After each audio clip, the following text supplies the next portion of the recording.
पहली बार आ रहे हैं इस क्षेत्र में, तो टीन टप्पर शेड इन सब में बिल्कुल ध्यान मत दीजिए। करना चाहते हैं कर नहीं पाते हैं का बहुत सही चीज मैं बता दूं, आप देसी ब्रीड पालिए, आप विदेशी बिल्कुल मत रखिए। लेकिन जब आप व्यापार में नमस्कार दोस्तों, मैं प्रिंस और आप देख रहे हैं नई कृषि दर्पण यूट्यूब चैनल। तो दोस्तों आज मैं पहुंच चुका हूं प्रतापगढ़ उत्तर प्रदेश में, और यहां पे काफ़ी एक छोटा सा शानदार डेयरी फार्म है। आप मेरे पीछे देख पा रहे हैं। मैं छोटे छोटे डेयरी फार्म पे ज़्यादातर विजिट करता हूं क्योंकि यहाँ काफ़ी ज़्यादा अनुभव मिलता है, और यहाँ पर आपको इस वीडियो में भी काफ़ी अनुभव ज़्यादा मिलने वाली है कि कैसे हम डेयरी फार्म की शुरुआत करें, किस परिस्थिति में कर सकते हैं। इन सारी बातों को ध्यान में रखते हुए मैं इस वीडियो में आपको दिखाने वाला हूँ, और भी काफ़ी कुछ जानकारियाँ, क्योंकि यहाँ के जो पशुपालक है काफ़ी अनुभवी हैं और वो किन किन चीज़ों पर ध्यान देने की उन्होंने बातें बताई हैं इस वीडियो में। तो आप बिल्कुल वीडियो के अंत में बने रहें, और जानकारी अच्छी लगे तो प्लीज़ चैनल को सब्सक्राइब कीजिएगा, वीडियो को लाइक कीजिए और ज़्यादा से ज़्यादा पशुपालक के पास शेयर कीजिएगा। तो मैं ऑनर से बात करता हूँ, पूरी जानकारी लेता हूँ। आप मेरे पीछे सेट देख पा रहे होंगे, काफ़ी छोटा सा और शानदार है। इसका भी कॉस्टिंग जानेंगे कितना कॉस्ट इनके पास आ गया था। तो मैं ऑनर से बात करता हूँ पूरी। नमस्कार सर, स्वागत है हमारा इस यूट्यूब चैनल पर। जी नमस्कार। सबसे पहले आप अपना परिचय बता दीजिए और ये आपका छोटा सा फार्म कहाँ पर ये बता दीजिएगा। जी, मैं देवेंद्र तिवारी और मेरे फार्म का नाम है संस्कार डेयरी फार्म, जो कि गांव खेमईपुर, तहसील रानीगंज, जनपद प्रतापगढ़, उत्तर प्रदेश में है। तो इस डेयरी फार्म में सबसे पहले मेरा सवाल आपका रहेगा जी कि आप इसको क्यों चुने, इस लाइन को क्यों चुने आखिर? देखिए, आपको बहुत सच्ची बात बता दें, ये एक ऐसा काम है जो कि आप अपने मन से करेंगे। अच्छा। दूसरी चीज जो है वो ये है कि बहुत ज्यादा रुचि रहती है इस काम में मेरी स्वयं की। जी। तो आपको वो काम करना चाहिए जिसमें आप रुचि रखते हो। ऐसा नहीं कि किसी से बंद करके काम करें तो मजा नहीं आता है। सही बात। कोई मतलब नहीं। बाकी हमने काम बहुत किया है, 2009 से हम काम कर रहे हैं। नौकरियां बहुत करी, लेकिन कोई मतलब नहीं रहा, इसलिए क्योंकि नौकरी यार, मेन चीज आप ये समझ के चलो कि नौकरी कुल मिलाकर के हम गुलामी कहते हैं। और नौकरी वो आदमी करता है जिसके पास अपनी बुद्धि नहीं होती है। सही बता रहा हूँ। और शिक्षा को अगर आप अर्थ से जोड़ करके चलें तो शिक्षा का कोई मतलब नहीं रहा। आप पढ़िए, बहुत बढ़िया पढ़िए, अच्छी बात है, उससे आप आगे बढ़ेंगे। लेकिन इसलिए पढ़ रहे हैं कि हम नौकरी करेंगे, कोई मतलब नहीं है, इसका कोई औचित्य नहीं है, कोई जमीनी हकीकत इससे जुड़ती नहीं है। तो इसलिए हम अपना काम कर रहे हैं। जब से हम काम कर रहे हैं तब से हम बहुत संतुष्ट हैं। बाकी कई कंपनियों में हमने काम किया, सेल्स में काम किया, रिटेल में काम किया, और कुरियर में भी हमने काम किया है।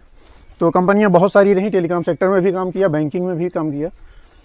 लेकिन जब से हम इसमें काम कर रहे हैं कोई तनाव नहीं है, सुकून से जी रहे हैं। बहुत सुकून है, बहुत मजा आ रहा है। दूसरा सवाल है, कब शुरुआत किए थे इस चीज? शुरुआत सर इसका लगभग नवंबर में हमने किया है, 26 नवंबर। और 26 नवंबर ये 2020 में लगभग 1.5 साल का समय पूरा हुआ है। और 2 गायों से काम शुरू हुआ था, ये आपको दिखा देते हैं। पहली गाय ये है, और एक इसी की बहन थी, जो कि हमने किसी और को दे दिया। तो बस यही 2 गायें थी जहां से अपनी कहानी शुरू हुई। और इन 2 गायों के बाद से फिर बाकी की खरीद के ही आई हैं। तो एक चली गई, भी 5 गायें हैं, 4 खरीद के हम लाए हैं। दूसरी गाय, जो पहली गाय हमारी खरीद के आई है, तो इसको हम लाए थे, ये पहले ब्यात में थी, इस बार ये दूसरे ब्यात में है। तो शुरुआती दौर में क्या परेशानी होती है, थोड़ा सा इस पर भी बताएंगे आप? देखिए, परेशानियों का अगर हम बताएं तो कुल मिलाकर के आप ये समझ के चलिए कि परेशानियां आपको सबसे पहले सेल्स में आएंगी, मतलब दूध सेल करने से। दूध सेल करने का मतलब ये रहा कि अगर आपके पास कोई सही, जब तक कस्टमर नहीं है, कोई संस्था नहीं है, तब तक आप दूध सही से बेच नहीं पाओगे। तो हम जब शुरुआत किए थे तो 25 रुपए में दूध मजबूरी में देना पड़ रहा था। 25 रुपए लीटर काफी कम रेट मात्र। और क्योंकि कोई ऑप्शन हमारे पास नहीं था कि हम कहीं और बेच सकें, तो 25 रुपए हम किसी को दे रहे थे। बाद में फिर हमने डेयरी में दूध देना शुरू किया, लगभग 36 से 38 के आसपास का रेट आने लगा। और उसके बाद ही हम गाय खरीद पाए। नहीं तो 25 रुपए में तो कुछ होने वाला नहीं था। तो तब से हम डेयरी में ही दे रहे हैं। रिटेल में हम बिल्कुल मतलब कभी भी विश्वास नहीं रखते हैं, रिटेल नहीं करना चाहिए। रिटेल उसे करना चाहिए जिसके पास गाय नहीं है। आप दूध खरीदिए, रिटेल करते रहिए, वो बात समझ में आती है। लेकिन आप सोचिए कि हम फार्म चलाएंगे, रिटेल करेंगे, कोई मतलब नहीं बनता। तो अभी डेयरी में आपका किस रेट से जा रहा है? अभी का जो रेट है हमारा, अभी तुरंत का बताएं तो 45 रुपए का रेट जा रहा है। 45 रुपए का, क्योंकि अभी हमारा कुछ अलग से हिसाब चल रहा है। और जब से मतलब लगन है, अभी ये ईद वगैरह भी थी, तो दूध की खपत बहुत बढ़ गई है, पनीर की, खोआ की, दूध की। तो हम जहाँ दूध दे रहे हैं वो 45 रुपए लीटर ही जा रहा है। इसके बाद जब जाएगा तो वो लगभग 36 से 38 के बीच में जाएगा। और आपका जो जानना चाहेंगे, अभी टोटल पशु कितनी मिल्किंग में है? अभी 5 हमारे मिल्किंग में हैं, 2 ड्राई होने वाली हैं। ये जो दोनों आप देख रहे हैं आखिरी वाली ये दोनों भी ड्राई कर देंगे ड्राई हम। होने वाली है। क्योंकि ये 7 महीना पूरा कर चुकी है, 8वां महीना इसका लगने वाला है। 5 आपका जो है 5 गाय में कितना लीटर दूध निकल जाता है? 5 में अभी लगभग 60 से 62 लीटर डेली का हो रहा था, 7 जो कि अभी कम हो गया है। कम हो गया है, अब लगभग हमारा 48 से 50 लीटर पहुंच रहा है, 48 से 50। क्योंकि ये दोनों ड्राई में हम इनको लेके चल रहे हैं, तो दूध कम होता जा रहा है इनका। तो एक चीज जानना चाहेंगे, अभी आपका मतलब खिलाने का खर्चा क्या क्या खिला देते हैं ये बताएंगे?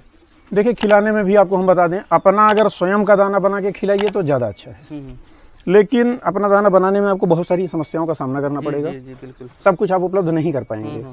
तो किसी भी विश्वसनीय कंपनी का अच्छा सा फीड आप लाइए।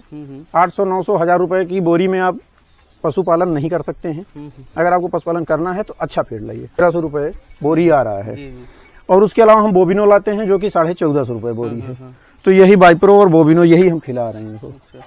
तो अगर पूरा हम खिलाने का खर्च देखेंगे तो कितना आ जाता होगा? क्योंकि 5 तो मिल्किंग में है, बाकी आपके पास 8 है सब बच्चियों से लेकर। नहीं, टोटल 10 हैं। 10 है, 5 बच्ची और 5 गाय। तो मतलब कि कितना खर्चा आ जाता होगा आपका? टोटल आप ये मान के चलिए, सिर्फ फीड का जो कंसंट्रेट फीड हमारा जा रहा है, वो डेली का जो खर्च है वो लगभग 30 किलो का खर्च है। 30 किलो का। 5 किलो एक गाय खाती है और 1-1 किलो हमारे सारे बच्चे खा रहे हैं। जी। तो टोटल मिलाकर के 30 किलो हमारा डेली का खर्च है।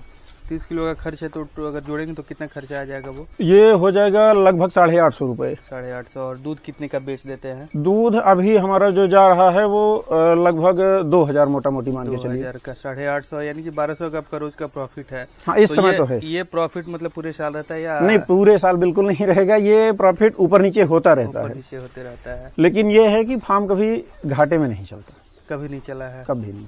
तो 1.5 साल से करे, थोड़ा सा 1.5 साल का अनुभव बताइए कि सबसे अच्छी बात डेयरी में क्या होती है और सबसे बुरी बात क्या होती है?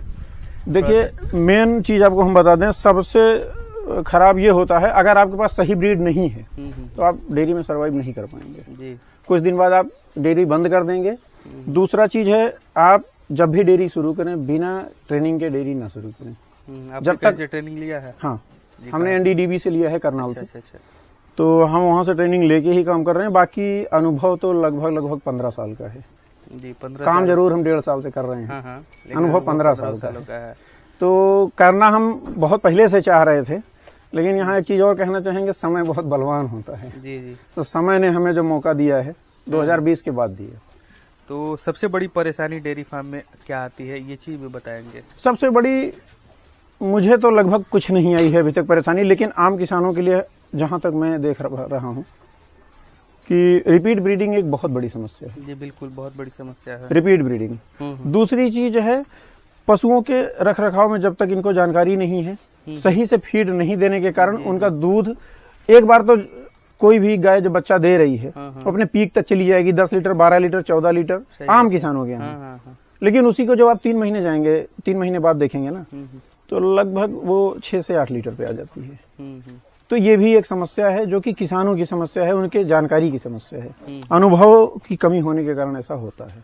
तो ये कैसे दूर होगा समस्या? इसके लिए हम पहले ही आपको बता चुके हैं कि ट्रेनिंग जरूर लें पूरी तरह से। जब आप जागरूक होंगे और पूरी तरह से आपके पास जब जानकारी होगी, तभी आप सक्सेस होंगे, नहीं तो नहीं होंगे। तो समय पर हीट में आ जाती है आपकी? हमारी सारी गायें समय पे हीट में आती हैं। इतना देख रेख करने के बाद भी जो गाय देख रहे हैं आखिरी में, वो 3 बार रिपीट हुई है। अच्छा। उसके बाद फिर कंसीव किया इसने। इसका एक और कारण है, क्योंकि इसका बच्चा फंस गया था तो हाथ डाल के निकालना पड़ा था।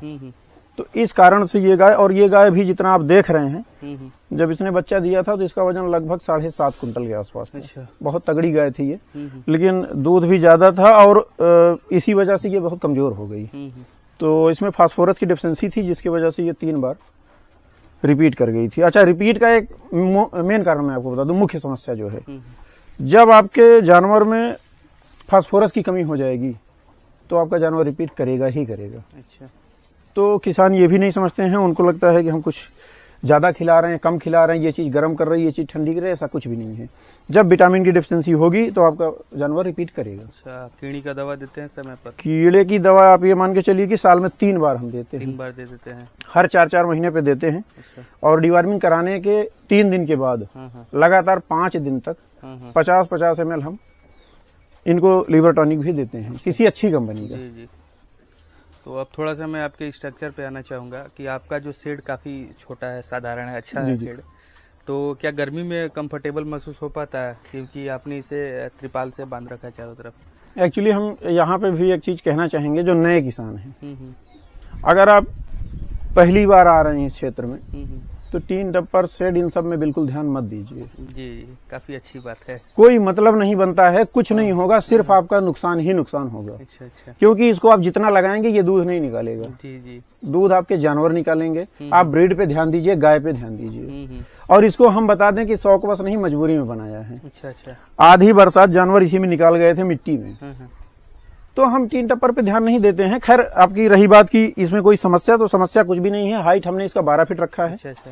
तो 12 फीट की हाइट है और पशु इसमें बहुत आनंद से रहते हैं। खर्च कितना? पंख हमने लगाया है, लेकिन पंखे की कोई आवश्यकता नहीं है, हवा बराबर आती है। चौड़ाई कितनी है इसकी? चौड़ाई इसकी 12 फीट की है और लंबाई इसकी 45 फीट है। और खर्च कितना गया था इतने ही बनाने में आपको? इतना ये और ये भूसा दाना के लिए हमने बनाया था, तो टोटल मिला करके आप मान के चलिए लगभग 2.5 से पौने 3 लाख रुपए लगा था। इसका हम बता दे तो 65,000 रुपए लगा है।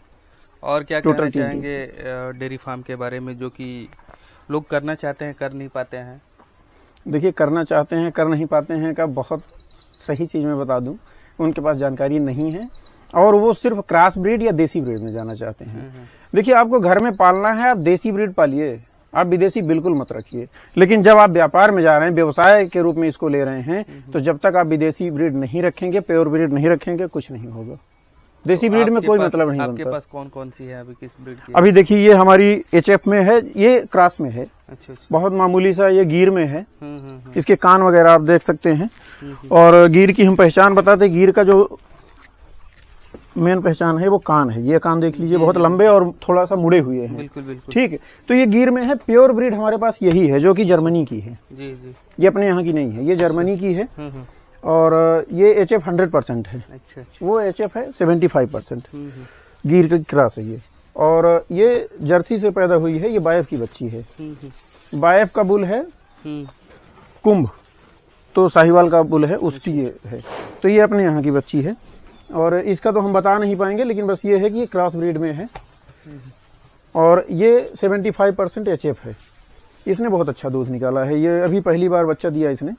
लगभग 15 से 16 किलो ये दूध कर रही है ये। और इसको जो देख रहे हैं लगभग 14-15 किलो, 14-15 किलो उसका।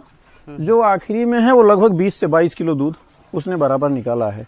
अच्छा, 20 से 22 कहने का मतलब हमारा ये है कि कोई भी जानवर डेली बराबर दूध नहीं देता बराबर है। नहीं करता है वो, सही। अच्छा, दूसरी चीज एक और कहना चाहूंगा, जहाँ लोग देसी ब्रीड और क्रॉस ब्रीड पे अगर जाएंगे तो उसमें आपको एक समस्या और देखने को मिलेगी।